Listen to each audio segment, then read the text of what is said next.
കുറച്ച് ദിവസം മുന്നേ ഓർഡർ ചെയ്തൊരു പ്രോഡക്റ്റ് കൈ കിട്ടിയപ്പോൾ അൺബോക്സ് ചെയ്യുന്നൊരു വീഡിയോ ആണിത്. ഞങ്ങൾ ഫുഡ് കഴിച്ചുകൊണ്ടിരുന്നപ്പോഴാണ് കൊറിയർ വന്നത്. പിന്നെ അമ്മമ്മക്ക് ഫുഡ് കഴിക്കാനും വയ്യ, ഇത് എന്താണെന്ന് അറിയാനുള്ള ഒരു എക്സൈറ്റ്മെൻറ്റായി. അങ്ങനെ പെട്ടെന്ന് ഒക്കെ കൂടെ അൺബോക്സ് ചെയ്യുന്നൊരു വീഡിയോ ആണിത്. ഇപ്പോൾ കുറച്ച് വീഡിയോസ് യൂട്യൂബിൽ അപ്ലോഡ് ചെയ്യുന്നുണ്ട്. അപ്പോൾ ഈ വീഡിയോസ് എടുക്കാൻ ഭയങ്കര ബുദ്ധിമുട്ടാണ്. ഫോണിങ്ങനെ ഓരോ സ്ഥലത്ത് ചാരിയൊക്കെ വെച്ചിട്ടാണ് വീഡിയോസ് എടുത്തുകൊണ്ടിരുന്നത്. അപ്പോൾ ആദ്യം ഞാനൊരു മിനി ട്രൈപോഡ് ഓർഡർ ചെയ്തിട്ടുണ്ടായിരുന്നു. പക്ഷേ എനിക്കത് കളക്ട് ചെയ്യാൻ പറ്റിയില്ല. അതൊരു 200 റേഞ്ചിന് ഉള്ളിലായിട്ട് വരുന്നൊരു പ്രൊഡക്റ്റ് ആയിരുന്നു. ബട്ട് അതെനിക്ക് കളക്ട് ചെയ്യാൻ പറ്റിയില്ല.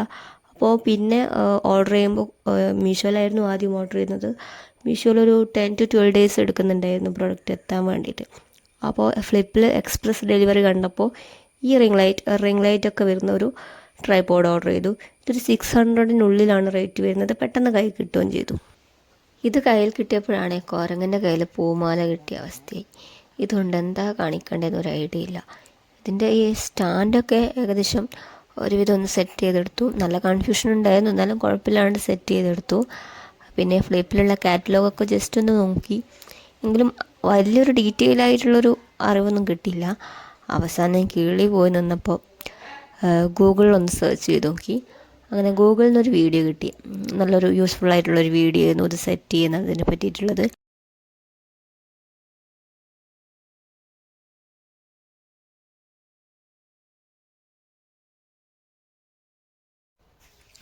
ഈ സ്റ്റാൻഡിൽ ഇതിൻ്റെ LED റിംഗ് ലൈറ്റും അതിൻ്റെ ഈ മൊബൈൽ വെക്കുന്ന ഒരു ഭാഗമുണ്ട്. അതൊക്കെ സെറ്റ് ചെയ്യാനായിരുന്നു ഭയങ്കര ബുദ്ധിമുട്ട്. അത് ആ വീഡിയോ നോക്കി 1 by 1 ആയിട്ട് ആ സ്റ്റെപ്പായിട്ട് അത് ചെയ്തു വന്നപ്പോൾ ഓക്കെ ആയി, എല്ലാം കൂടി സെറ്റായി. പിന്നെ അത് ലാസ്റ്റ് ചെയ്ത് കഴിഞ്ഞപ്പോഴാണ് മനസ്സിലായത് ഇതിൻ്റെ ആ ഫസ്റ്റത്തെ സ്റ്റാൻഡിൻ്റെ താഴെ കാലുകളൊന്നും ഞാൻ കറക്റ്റായിട്ടല്ല ചെയ്തുകൊണ്ടിരുന്നത്. അത് ആ സ്ക്രൂ ഒന്ന് ജസ്റ്റ് ലൂസാക്കുമ്പോൾ നല്ല രീതിയിൽ വൈഡായിട്ട് വരുന്നുണ്ടായിരുന്നു. പിന്നെയാണ് എനിക്കത് മനസ്സിലായത്. പിന്നെ ഈ ട്രൈപോഡ് ഓർഗനൈസ് ചെയ്യുന്നതിനേക്കാളും ബുദ്ധിമുട്ട് ഈ വീഡിയോ എടുക്കുമ്പോൾ ഈ ആമിമോളെ മാനേജ് ചെയ്യാനായിരുന്നു. ഞാൻ കഷ്ടപ്പെട്ട് ഇതിങ്ങനെ ഓരോ സ്ഥലത്ത് വെച്ചിട്ടാണ് വീഡിയോ എടുക്കുന്നത്.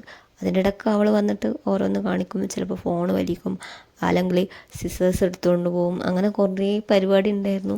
അപ്പോൾ അതിനിടയ്ക്ക് കൂടെ ഇതൊക്കെ ഒന്ന് ഫിറ്റ് ചെയ്ത് കൊണ്ടുവന്ന് ലാസ്റ്റ് മൊത്തം ഒന്ന് സെറ്റാക്കി. പിന്നെ ഞാൻ അതിൻ്റെ വർക്കിംഗ് ക്വാളിറ്റിയൊക്കെ ഒന്ന് ചെക്ക് ചെയ്ത് നോക്കി. നോക്കുമ്പോൾ കുഴപ്പമില്ല, അത്യാവശ്യം ഈ ഒരു ചാർജിന് വർത്തായിട്ട് തോന്നി. ഇതാണ് ഫൈനൽ ലുക്ക്, കണ്ടോ. വീഡിയോസ് എടുക്കാൻ തുടങ്ങിയപ്പോഴേ ഉള്ള ആഗ്രഹമായിരുന്നു ഇതുപോലൊരു ട്രൈപോഡ്. പക്ഷേ ഇപ്പോഴാണ് സമയം കിട്ടിയത് വാങ്ങാൻ.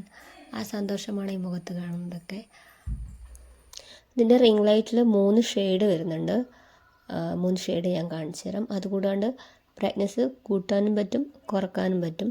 പിന്നെ അതുപോലെ ഈ ട്രൈപോഡ് സ്റ്റാൻഡിന് നല്ല ഹൈറ്റ് ഉണ്ട്. 7 അടിയോളം ഹൈറ്റ് വരുന്നുണ്ട്. അത് അഡ്ജസ്റ്റ് ചെയ്ത് വെക്കുകയും ചെയ്യാം. പിന്നെ ഇതിൻ്റെ ഈ ഫോൺ വെക്കുന്ന പോർഷൻ അത് താഴ്ത്തവും ശരിക്കും നല്ല രീതിയിൽ അഡ്ജസ്റ്റ് ചെയ്യാൻ പറ്റുന്നുണ്ട്. ഇതിൻ്റെ ഡീറ്റെയിൽസ് ഞാൻ ഇവിടെ കൊടുക്കാം.